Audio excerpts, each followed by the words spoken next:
Good morning બાળકો. બહુ જ મજાનું ચેપ્ટર ચાલી રહ્યું છે સ્વાધ્યાય 7 સંકલન અને અત્યારે ચાલી રહ્યું છે 7.3. ખૂબ જ મજાનું છે. કદાચ તમને અત્યારે એવું ફીલ થાય છે કે ના સર બહુ જ સહેલું છે. અમુક લોકોનો તો ફોન પણ એવો આવે છે કે સર વિકલન કરતા પણ સહેલું છે. બરાબર છે, અમને ખૂબ સારું આવડે છે. ધારતા પણ હવે તો થોડુંક કોન્સન્ટ્રેટ થઈ ગયું છે અને આવડી પણ ગયું છે. બરાબર છે. ચાલો અત્યારે કામ કરીએ છીએ સ્વાધ્યાય 7.3 માં. હજુ આગળ 14 સુધી આપણે 13 સુધી થઈ ગયો છે. 14મો દાખલો લઈએ. સંકલન cos x - sin x ના છેદમાં 1 + sin 2x. કોઈ જ કદાચ આઈડિયા ના પણ આવે. બરાબર છે, પણ એટલું તો અહીંયા આગળ આઈડિયા આવશે કે sin 2x નું સૂત્ર આપણે જાણીએ છીએ 2 sin x * cos x. અને જે 1 છે આ 1 છે એની જગ્યાએ હું લખી દઉં sin² x + cos² x. તો છેદમાં પૂર્ણ વર્ગ થઈ જશે sin² + cos² + 2 sin x * cos x. તો I = ઇન્ટિગ્રેશન અંશ એવો ને એવો એટલે કે cos x - sin x એવા ને એવા છેદમાં એકની જગ્યાએ લખી દઉં sin² x + cos² x + sin 2x એટલે કે 2 sin x * cos x dx. તો ઇન્ટિગ્રેશન અંશ એવો ને એવો એટલે કે cos x - sin x એવા ને એવા છેદમાં a² + b² + 2ab મતલબ a + b હોલ સ્ક્વેર. તો અહીંયા થશે sin x + cos x આખાનો વર્ગ. હવે જો sin x નું વિકલન જાણો છો cos x અંશમાં દેખાય છે. cos x નું વિકલન થશે -sin x. તો છેદમાં જે sin x + cos x છે એના બરાબર કંઈક ધારી લો. હવે જો દાખલા કેવા શરૂ થાય તો કે ત્રિકોણમિતિના સૂત્રનો ઉપયોગ વત્તા આદેશની રીત કંઈક ધારવાની રીતનો ઉપયોગ. તો અહીંયા આગળ આપણે ધારીશું ધારો કે sin x + cos x બરાબર. ચાલો વિકલન કરી દઉં. sin x નું વિકલન થયું cos x, cos નું વિકલન -sin x dx બરાબર dt. ચાલો તો અંશ બરાબર dt આપણને મળી ગયો. છેદ આપણે t ધાર્યો છે તો I = ઇન્ટિગ્રેશન અંશમાં મળી ગયા dt અને છેદમાં t ધાર્યો છે એટલે થઈ ગયા t². t² ને અંશમાં લઈ જાઓ તો t⁻² dt. હવે આનું સંકલન કરી દો તો x⁻n નું સૂત્ર સંકલન x⁻n તો n + 1/n + 1. તો અહીંયા આગળ થઈ ગયા t એક ઘાત વધારે -1 ના છેદમાં -1 + c માઈનસ લખી દઉં છું આગળ. અહીંયા થઈ ગયા 1/t + c. પણ આપણે આન્સર જોઈશે x ની ટર્મમાં તો t ની જગ્યાએ ફરી પાછા લખી દઉં sin x + cos x + c. તો આપણો દાખલો કમ્પ્લીટ થઈ ગયો. નેક્સ્ટ એક્ઝામ્પલ લઉં છું. જોતા રહેજો. અહીંયા આગળ 7.3 નો અત્યારે 14 નંબરનો દાખલો થઈ ગયો. બરાબર. 15 નંબરનો દાખલો લઉં છું. બહુ જ સારો છે. 15 અને 16 નંબરનો દાખલો. I = integration tan³ 2x * sec 2x dx. ચાલો હવે ધારો કે અહીંયા આગળ tan x બરાબર ધારો તો tan નું વિકલન તો sec²x છે. અહીં તો સિમ્પલ sec ફંક્શન આપ્યું છે તો sec x એઝ્યુમ કરો, sec x ધારી લો તો sec x નું વિકલન થાય છે sec x * tan x. તો પણ તમે કહેશો સર અહીં તો sec x કેટલું છે tan છે. tan ની ઘાત જો કુલ 3 ઘાત છે તો હું ટુકડા પાડી દઉં તો I = ઇન્ટિગ્રેશન tan² 2x અને એક tan 2x ગયો sec ની સાથે તો tan 2x * sec 2x dx. હજુ ધારો કે sec ધારો તો sec નું વિકલન sec tan પણ અહીંયા તો tan છે તો કિંમત કેવી રીતે મૂકવાની તો tan² ને sec માં કન્વર્ટ કરતા કદાચ આવડતું જ હશે. બરાબર છે. tan² x = sec² x -1 તો tan² 2x ની જગ્યાએ લખી દઉં છું અહીંયા આગળ sec² 2x -1. અહીંયા આગળ tan 2x એવા ને એવા * sec 2x dx. ચાલો હવે ધારી લઉં sec 2x બરાબર ધારી લીધા t sec 2x બરાબર t. ચાલો વિકલન કરો sec નું, તો sec x નું વિકલન થાય sec 2x ગુણ્યા tan 2x, હજુ 2x નું વિકલન 2 અને x નું વિકલન થયું dx બરાબર dt. તો sec 2x tan 2x dx બગડો જશે છેદમાં, તો sec 2x tan 2x dx બરાબર dt by 2. તો આખી ટર્મ એની જગ્યાએ આવી જશે dt by 2 અને sec 2x છે ત્યાં આગળ લખી દઈશું t. તો I equal to integration અહીંયા આગળ મળી ગયા t square minus 1 અને આખી ટર્મ આપણને મળી dt by 2. તો 1 by 2 સંકલનની બહાર t square નું સંકલન x raised to n પ્રમાણે, તો અહીંયા થઈ ગયા t ની 3 ઘાત ના છેદમાં 3 માઈનસ 1 નું સંકલન t વત્તા c. ચાલો t ની જગ્યાએ મૂકી દઉં છું sec 2x અને અહીંયા આગળ મળ્યા 1 by 2 sec 2x 3 ઘાત, તો sec cube 2x ના છેદમાં 3 માઈનસ t એટલે sec 2x plus c. પર આપણો ફાઇનલ આન્સર 1 by 2 ને અંદર ગુણવા હોય તો હજુ ગુણી શકો છો. ચાલો હવે 16મો દાખલો બહુ જ સારો દાખલો છે. 16મો જોતા રહેજો. 16મો દાખલો રકમ કંઈક એવી છે I equal to tan raised to 4x. I equal to integration tan raised to 4x dx. શું કરીશું? એ તો કદાચ કોઈ આઈડિયા જ ના આવે એવું થઈ જાય. તો સૌપ્રથમ tan ની 4 ઘાત છે ને ટુકડા પાડી દો. એક પહેલો ટુકડો આવશે tan square x અને બીજો ટુકડો પણ આવી ગયો tan square x dx. હવે તો કે બીજો ટુકડો છે કાં તો પહેલો ટુકડો કોઈ એકને tan ની જગ્યાએ sec માં કન્વર્ટ કરી દઉં. તો જાણીએ છે tan square x એટલે થશે sec square x minus 1. તો અહીંયા આગળ જોતા રહો ખાસ tan square x એવા ને એવા જે બીજા tan square x છે એની જગ્યાએ લખી દો sec square x minus 1 dx. tan square x ને અંદર ગુણી દઉં છું. tan square x ને અંદર ગુણી દઈએ તો અહીંયા આગળ થયા tan square x ગુણ્યા sec square x dx minus integration tan square x એકલા સાથે ગુણ્યા તો tan square x dx. જોતા રહો અહીંયા. તો અહીંયા આગળ tan x બરાબર t ધારો તો વાંધો નહીં. કેમ? તો tan x નું વિકલન છે આપણી જોડે sec square x. બીજી ટર્મ આમાં tan square x નું ડાયરેક્ટ વિકલન આપણી જોડે છે જ નહીં, તો એને sec માં કન્વર્ટ કરી દો. તો અહીંયા આગળ સંકલન tan square x ગુણ્યા sec square x dx minus integration tan square x ની જગ્યાએ sec square x minus 1 dx. હવે અહીંયા આના માટે હું ધારી લઉં છું tan x બરાબર t. tan નું વિકલન અહીંયા ધાર્યું છે, ધારો કે હવે વિકલન કરી દઉં તો tan નું વિકલન થઈ ગયું sec square x dx બરાબર dt. તો કિંમત મૂકી દઉં I equal to integration tan x t square sec square x dx dt minus આ ટર્મ એવી ને એવી sec square x minus 1 dx. ચાલો સંકલન કરી દઉં. t square નું સંકલન જાણો છો 3 ઘાત ના છેદમાં 3 minus sec square x નું સંકલન થયું tan x અને એકડાનું સંકલન x વત્તા c. અહીંયા પહેલી ટર્મમાં t ની જગ્યાએ ફરી પાછા મૂકી દઉં tan x, તો અહીંયા આગળ થઈ ગયા tan cube x ના છેદમાં 3 માઈનસ અંદર તો minus tan x minus minus plus x વત્તા c. હવે આગળ 17મો દાખલા તરફ વાત કરીએ. 17મો દાખલો પણ બહુ સહેલો દાખલો છે, જોઈ લો ખાસ. 17મો દાખલો રકમ કઈ આવી છે I equal to integration અંશમાં sin cube x વત્તા cos cube x ના છેદમાં sin square x ગુણ્યા cos square x dx. હવે શું કરી દઉં? સ્પ્લિટ કરી દો. બરાબર છે? સ્પ્લિટ કરી દઈએ તો sin ની 3 ઘાત ના છેદમાં sin સ્ક્વેર ગુણ્યા cos સ્ક્વેર આવવાના છે. તો sin ની 3 ઘાત ના છેદમાં sin સ્ક્વેર cos સ્ક્વેર. તો sin નો વર્ગ કેન્સલ થયો તો અહીંયા મળ્યા sin x ના છેદમાં cos square x.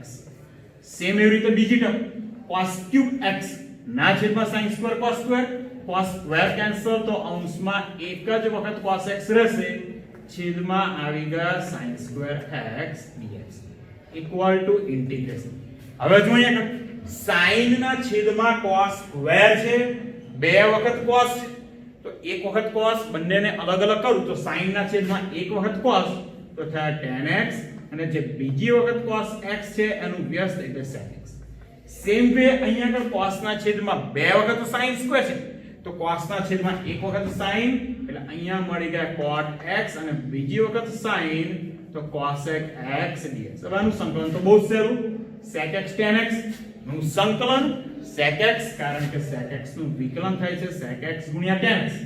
Same way cot x ગુણ્યા cosec x એનું સંકલન થશે માઈનસ cosec x વત્તા c. ખાસ c ભૂલાય નહીં. 18મો દાખલો લઈ લઈએ, બહુ જ નાનો છે 18મો દાખલો. તો I equal to integration cos 2x plus 2 sin square x ના છેદમાં cos સ્ક્વેર x dx. ચાલો, પહેલી ટર્મ છે cos 2x. હવે cos 2x નું કદાચ સૂત્ર તમને ખબર હોય. cos 2x નું સૂત્ર 2 cos સ્ક્વેર x -1 એક સૂત્ર, બીજું cos square x sin square x, અને ત્રીજું સૂત્ર 1 2 sin સ્ક્વેર x. જો 1 2 sin સ્ક્વેર x આનું આ તો કેન્સલ થઈ જાય, તો 1 2 sin square x plus 2 sin square x ના છેદમાં cos સ્ક્વેર x dx. ચાલો, આ ટર્મ કેન્સલ, એક ના છેદમાં cos સ્ક્વેર x એટલે થઈ ગયા sec સ્ક્વેર x dx, અને sec સ્ક્વેર x dx એનું સંકલન જાણીએ છે, થશે tan x વત્તા c. બરાબર છે. તો આપણે અત્યારે 18 સુધી દાખલા કમ્પ્લીટ કર્યા છે. આના પછીના દાખલાઓ પણ એકંદરે સરળ છે. હવે અહીંયા આગળ જો ખાસ ત્રિકોણમિતિના સૂત્રો તો આવે જ છે, વધારાનું શું આવે છે તો કે આદેશની રીત પણ આવે છે. બરાબર છે. હજુ વધુ આપણે દાખલા લઈએ છીએ. ઓકે,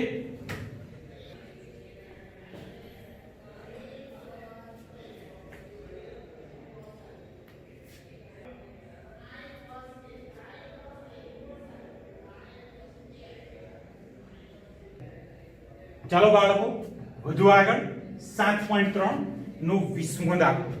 અહીંયા આગળ કંઈક લખી રાખું છું, ખાસ જોતા રહેજો. Most IMP. બરાબર છે. મોસ્ટ આઈએમપી દાખલો છે. સંકલન I equal to integration dx ના છેદમાં cos x - a into cos x - b. શું કામ કરવાનું છે અહીંયા?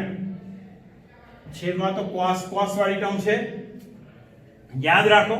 છેદમાં બંને વિધેય સરખા હોય એ ટર્મ આવી શકે, cos અથવા તો sin into sin પણ આવી શકે, અથવા તો sin into cos into sin પણ આવી શકે.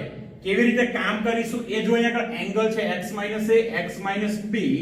અહીંયા યાદ રાખો ખાસ, જો છેદમાં બંને ટર્મ સરખી છે, cos છે અથવા તો sin છે, તો અહીંયા આગળ આપણે કામ કરવાનું છે. છેદ હમણાં લખી દઉં છું, cos x - a ગુણ્યા cos x - તો અંશમાં sin વાળી ટર્મ થી ગુણવાનું. એંગલ અહીંયા આગળ આવશે x - a x - b dx. કેમ આવું કર્યું? તો કે એંગલ છેદના જ લાયા, વેરિયેબલ વધારવો નથી.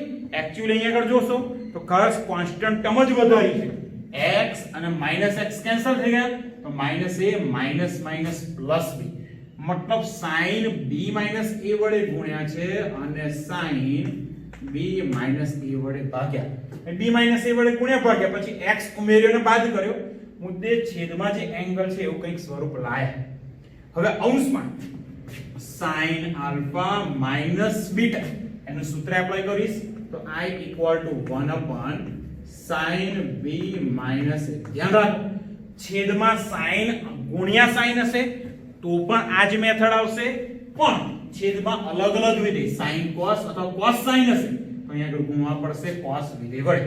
ચાલો, sin આલ્ફા માઈનસ બીટા નું સૂત્ર, તો sin alpha cos beta minus છે તો minus cos alpha sin b beta ના છેદમાં જે છે એનું એ મૂકી રાખું તો અહીંયા આગળ થઈ ગયા cos x - a ગુણ્યા cos x - b dx.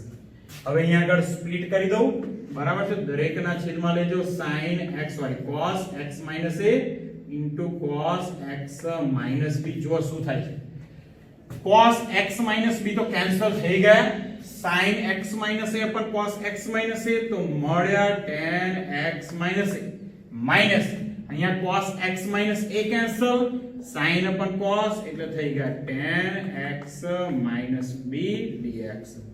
હવે tan x નું સંકલન કદાચ ખબર છે તમને tan x નું સંકલન થશે log માનાંકમાં sec x તો અહીંયા આગળ બંને જગ્યાએ સેમ સૂત્ર આવશે log માનાંકમાં sec x વાળું તો અહીંયા આગળ 1 upon sin b minus a સૂત્ર એપ્લાય કરી દઉં તો અહીંયા આગળ થઈ ગયા log માનાંકમાં sec x minus a minus log માનાંકમાં sec x minus b વત્તા c જો અહીંયા આગળ log ની બાદબાકી છે તો આ ટર્મ ક્યાં જશે છેદમાં એટલે અહીંયા આગળ આપણને આન્સર મળ્યો 1 upon sin b minus a ગુણ્યા log માનાંકમાં અંશમાં આવશે sec x minus a ના છેદમાં sec x minus b વત્તા c cos માં પણ કન્વર્ટ કરી શકો આ દાખલો આપણો કમ્પ્લીટ થઈ ગયો આગળનો દાખલો લઈએ છે હજુ આપણે એક 19 નંબરનો દાખલો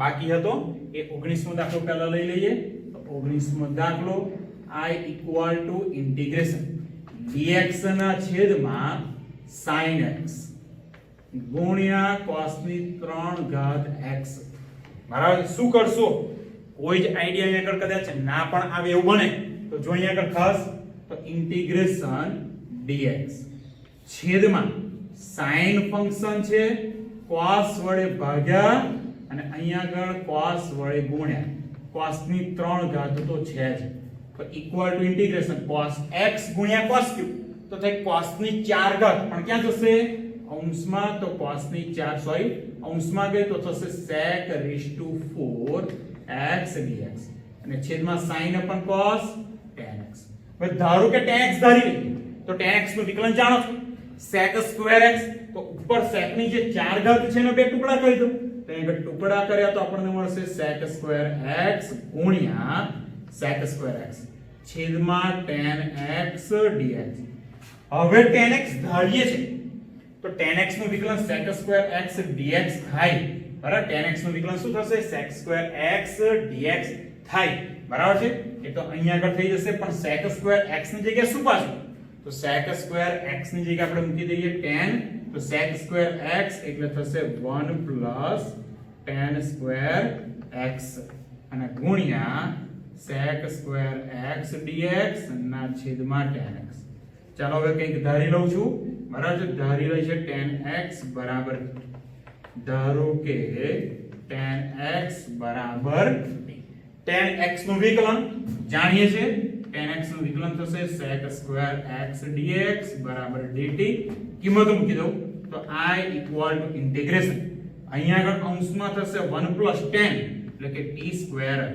ના છેદમાં tan t અને sec square x dx તો dt શું કરી દઉં સ્પ્લિટ કરી દઈએ તો I બરાબર સંકલન સ્પ્લિટ કર્યા તો 1 ના છેદમાં t અને t સ્ક્વેર ના છેદમાં t બરાબર તો અહીંયા આગળ મળશે 1 upon t t square by t એટલે t dt 1 upon t નું સંકલન log માનાંકમાં t અને t નું સંકલન થશે t સ્ક્વેર બાય t ચાલો t ની કિંમત મૂકી દઉં t આપણે ધાર્યા છે tan x એટલે ઇક્વલ ટુ log માનાંકમાં t ની જગ્યાએ tan x વત્તા tan square x by 2 plus આ દાખલો અહીંયા આગળ કમ્પ્લીટ થઈ ગયો બીજો એક દાખલો લઈ લઈએ હજુ બરાબર છે 19મો દાખલો થઈ ગયો 20મો પણ થઈ ગયો 21મો દાખલો લઈએ બહુ જ સહેલો I બરાબર integration sin inverse cos x dx તો cos x છે એને સિમ્પલ sin ફંક્શન માં કન્વર્ટ કરી દઉં તો અહીંયા આગળ થાય sin ઇનવર્સ હવે જાણીએ છે cos ફંક્શન એટલે sin 90 θ એટલે pi/2 - x dx sin inverse sin આપણને તદેવ વિધેય આપશે તો π/2 - x dx. હવે સિમ્પલ સંકલન π/2 આવી ગયા બહાર, એકડાનું સંકલન થઈ ગયું x અને માઈનસ x નું સંકલન થઈ ગયું x²/2 c. હવે આના પછીનો એક દાખલો જોઈ લઈએ અને આજના લેક્ચરનો છેલ્લો દાખલો, બરાબર છે, પણ દાખલો એકંદરે બહુ સરળ છે, જોઈએ, બરાબર છે. અત્યારે લઉં છું 23 નંબરનો દાખલો. I = ઇન્ટિગ્રેશન, કદાચ જોઈને આઈડિયા પણ આવી જશે. MCQ છે 23 નંબર, sin²x - cos²x ના છેદમાં sin²x * cos²x dx. આઈડિયા આવી ગયો હશે કદાચ અત્યાર સુધી. માત્ર સ્પ્લિટ કરવાના છે, અલગ અલગ કરવાના છે. તો sin² ના છેદમાં sin² * cos², તો sin² તો કેન્સલ થઈ જવાના. તો અહીંયા આગળ આપણને મળ્યા માત્ર 1 ના છેદમાં cos²x માઈનસ cos²x ના છેદમાં પણ sin² * cos²x છે, બરાબર છે. તો cos²x કેન્સલ, તો અહીંયા આગળ મળશે 1/sin²x dx. cos²x નું વ્યસ્ત જાણીએ છે sec²x, sin²x નું વ્યસ્ત cosec²x dx. ચાલો સંકલનનું ડાયરેક્ટ સૂત્ર છે sec²x નું સંકલન tan x, cosec²x નું સંકલન માઈનસ, તો minus minus plus cot x વત્તા c. અને છેલ્લો 24મો MCQ ઘરેથી આપું છું. શું કરવાનું હિન્ટ પણ આપી દઈશ. તો રકમ કઈ કેવી છે e⁻x 1 + x dx ના છેદમાં cos² e⁻x * x. હવે જો અહીંયા કંઈક એવી વસ્તુ ધારો કે જેનું વિકલન આપણને મળે, તો અહીંયા આગળ આપણે ધારવું પડશે e⁻x * x બરાબર d. હવે આનું વિકલન કરશો તો અંશ આખો મળી જશે, તો dt ના છેદમાં cos²t, cos² ઉપર જશે sec² અને એનું સંકલન બહુ જ સહેલું છે. તો આ દાખલો ખાસ હોમવર્કમાં આપું છું, કમ્પ્લીટ કરી દેવાનો છે. MCQ છે સ્વાધ્યાય 7.3 નો છેલ્લો. ઓકે.